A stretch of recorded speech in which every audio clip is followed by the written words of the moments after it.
കയ്യടിയെല്ലാം വളരെ വളരെ ദുർബലമാണ്. അടിക്കാൻ പറയുക അടിച്ചു, അതാണ് നമ്മുടെ കാലം. എന്നെ പ്രോത്സാഹിപ്പിക്കാനല്ല കൈയടിക്കുന്നത്, നിങ്ങൾക്ക് ഓരോരുത്തർക്കും ആവശ്യമാണ് ഈ പ്രോത്സാഹനം. അടി എല്ലാം പ്രോത്സാഹിപ്പിച്ചോളെ. ഞാൻ പ്രസംഗിക്കുമ്പോൾ കൈ വലിക്കണം.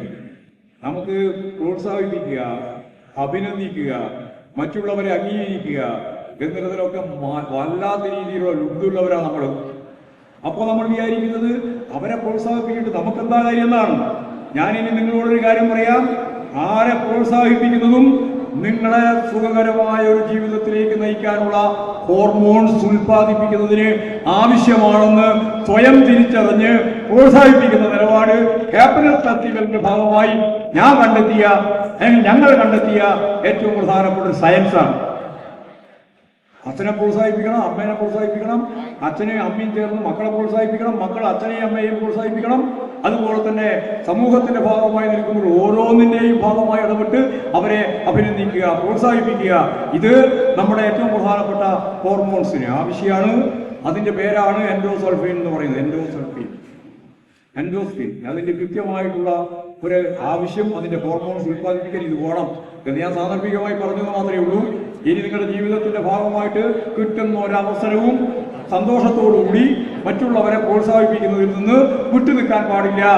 അത് അവർക്ക് വേണ്ടിയല്ല. ആർക്ക് വേണ്ടിയാണ്? നിങ്ങൾക്ക് വേണ്ടിയിട്ടാണ്. നിങ്ങൾ കണ്ടോളണം.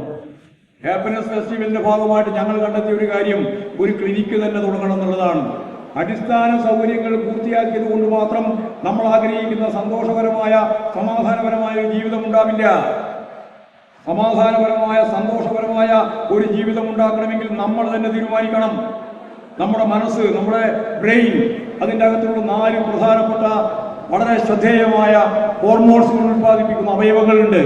ആ 4നെയും പ്രോത്സാഹിപ്പിച്ചുകൊണ്ട് മാത്രമേ നമുക്ക് സന്തോഷത്തോടു കൂടി ജീവിക്കാൻ സാധിക്കുകയുള്ളൂ. അതിന് ഒരുപാട് ഘടകങ്ങളുണ്ട്. അതൊന്നും ഈ സമ്മേളനത്തിന്റെ ഭാഗമായിട്ട് ഞാൻ പറയാൻ പോകുന്നില്ല.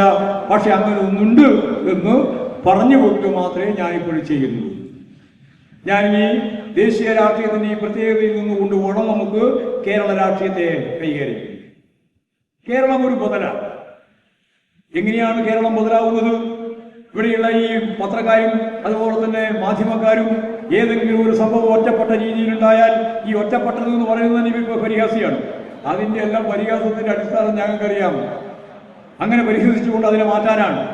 ഒറ്റപ്പെട്ട സംഭവം തന്നെ, ഒറ്റപ്പെട്ട സംഭവത്തെ പർവ്വതീകരിച്ച് അവതരിപ്പിച്ചിട്ട് ഇതാണോ കേരള മോഡൽ എന്ന് ഇടക്കിടക്ക് ചോദിക്കുന്നുണ്ട്. അല്ല എന്നാണ് ഉത്തരം. അപ്പൊ എന്താ കേരള മോഡൽ? ആ കേരള മോഡൽ എന്താണ് എന്ന് നല്ലതുപോലെ നമുക്ക് മനസ്സിലാവണം. അത് ഞാൻ പറഞ്ഞതല്ല. കേരള മോഡൽ എന്ന് പറയുന്നത് അമർത്യ സെന്നാണ്. ഒരു മുതലാളിത്ത സമൂഹം, കൃത്യമായിട്ട് പറഞ്ഞാൽ കുത്തക മുതലാളിത്തത്തിന്റെയും ഭൂപ്രഭുത്വത്തിന്റെയും സാമ്രാജ്യത്വ ഫിനാൻസ് മൂലധനത്തിന്റെയും വർഗ താല്പര്യങ്ങൾ സംരക്ഷിക്കുന്ന ഭരണഘടനാ സംവിധാനത്തെ അടിസ്ഥാനപ്പെടുത്തി പ്രവർത്തിക്കുന്ന അതിന്റെ ഘടന. അങ്ങനെയുള്ളൊരു രാജ്യം, ആ രാജ്യമാണ് ഇന്ത്യ. ആ ഇന്ത്യയിലാണ് കേരളം. പല ആളുകളും വിചാരിക്കുന്നത് കേരളം ഒരു റിപ്പബ്ലിക്കാണെന്നാണ്. ഒരു പുതിയ റിപ്പബ്ലിക്, സോഷ്യലിസമോ കമ്മ്യൂണിസമോ ഒക്കെയുള്ള ഒരു റിപ്പബ്ലിക്കാണെന്നാണ് പലരുടെയും ധാരണ. അങ്ങനെയാണ്. ഞാൻ ഉറപ്പായിട്ട് പറയാം, എനിക്കൊരു അനുഭവം ഉണ്ടായിട്ടുണ്ട്. ഞാൻ മുമ്പ് ചർച്ചയിൽ പങ്കെടുക്കാൻ പോകുന്ന സന്ദർഭത്തിൽ ഒന്നുമില്ല, കുറെ കൊല്ലായി, ഒരു അവതാരിക എന്നോട് ചോദിച്ചു. നിരന്തരം പറഞ്ഞുകൊണ്ടിരിക്കുകയാണ് പിണറായി വിജയന്റെ ഭരണകൂടം. ഒരു പ്രാവശ്യം പറഞ്ഞു, ഞാനും ചോദിച്ചു. കുറെ പ്രാവശ്യം പറഞ്ഞു, രണ്ടാമത്തെ പ്രാവശ്യം പറഞ്ഞു പിണറായി വിജയന്റെ ഭരണകൂടം. കുറെ കഴിഞ്ഞപ്പോൾ ഇങ്ങനെ പറഞ്ഞുകൊണ്ടേയിരിക്കുകയാണ്. ഞാൻ സഹിയിട്ട് ഞാൻ പറഞ്ഞു, പിണറായി വിജയന്റെ ഭരണകൂടമല്ല. അപ്പൊ അവതാരികയുടെ കണ്ണിങ്ങനെ വികസിക്കുന്നു. അല്ലേ? ഞാൻ പറഞ്ഞു അല്ല. ഉടനെ അവരുടെ ഭാഗത്തൊരു ചോദ്യം, പിന്നെ ആരുടേതാണ്? ഉടനെ എൻ്റെ ഉത്തരം നരേന്ദ്രമോദിയുടെ. അതോടുകൂടി കണ്ണിന്റെ വികാസം പറയേണ്ട കാര്യമില്ല. അപ്പൊ എനിക്ക് മനസ്സിലായി ആ ചർച്ച അവിടെ അവസാനിച്ചു.